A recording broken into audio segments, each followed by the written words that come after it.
So we'll now begin our discussion on the socialization process. So we're going to get into personality first with Sigmund Freud's Elements of Personality, and then we'll move into George Herbert Mead's The Social Self. What does it mean for us to have a sense of who we are? And then we'll look at Jean Piaget's cognitive development model, how we develop our ability to think and understand. Now remember, when we're born as infants in the world, we have no idea how the world's supposed to work. We learn that through the socialization process, which helps us learn and internalize culture. So let's start with personality. What do we mean by personality?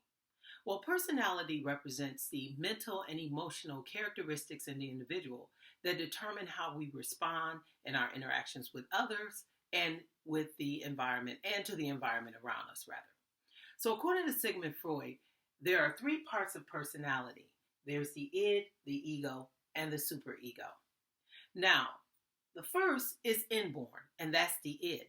It takes the social experience or interaction with others for us to develop the ego and the superego. So, what is the id? And according to your notes, it is the basic and unconscious drives in the individual. It demands instant gratification and it is selfish. It is the selfish and demanding part of who we are. And we're born that way. We see the id more acutely represented or presented rather in infants. When infants are born, they're very demanding.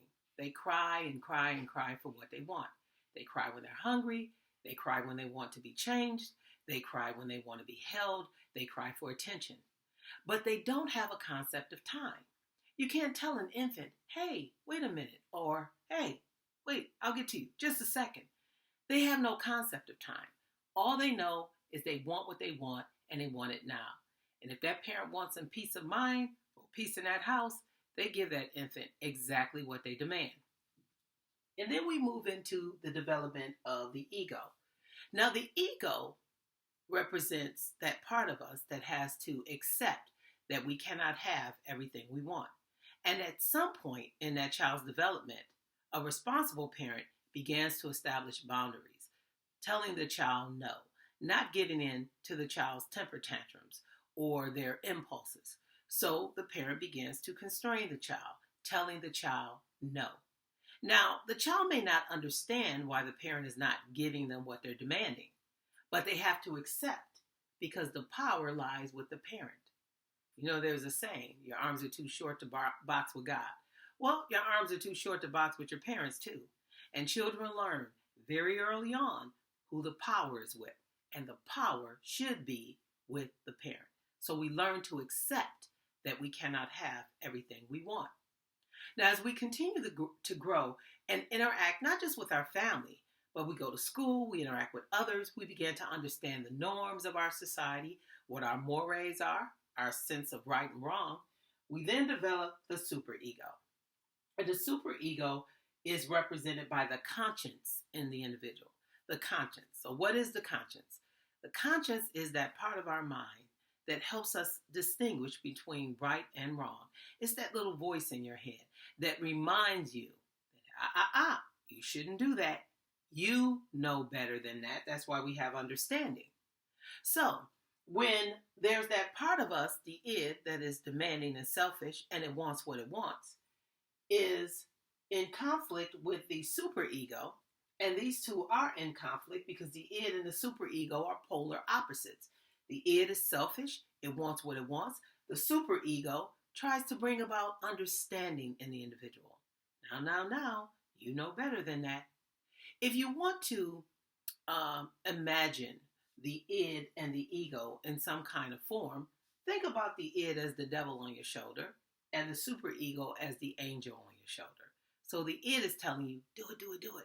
And the superego is saying, you know better than that.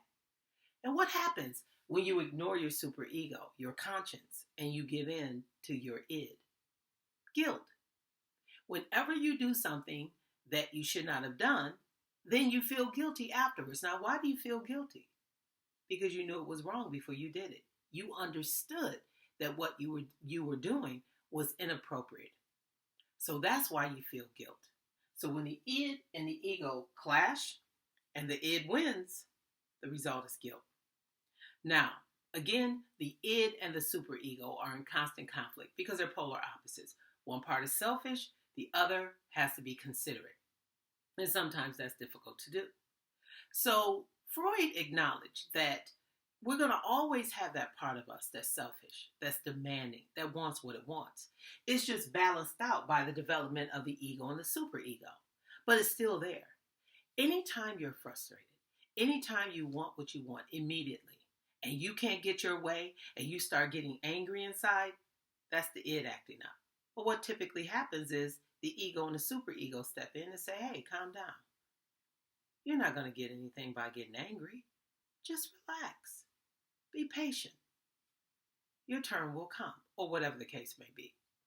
So he acknowledged that there's always going to be that selfish part of us. So what we have to do is we have to sublimate our selfish desires. So what is sublimation? Sublimation is when we channel our selfish desires into acceptable behaviors.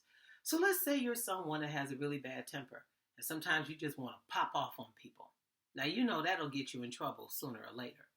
But there's a way to channel that anger into something else. That angry energy, you can channel it into mixed martial art fighting, okay?